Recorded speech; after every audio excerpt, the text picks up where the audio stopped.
হায়দ্রাবাদে এসে barbecue nation absolute বারবিকিউতে বহুবার চলে গেলেও সিগনেচার গ্রিলে আমাদের আজকে প্রথমবার যাওয়া ছিল।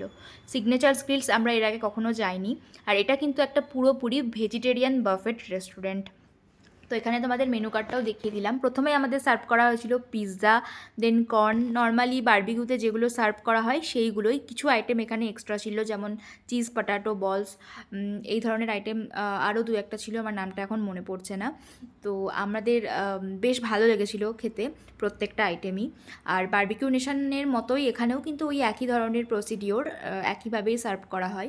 তফাৎটা শুধু এখানেই যে এটা পুরোপুরি একটা ভেজিটেরিয়ান রেস্টুরেন্ট বাফেট। তো আমাদের এখানে কিন্তু কমপ্লিমেন্টারি ড্রিঙ্কসও ছিল।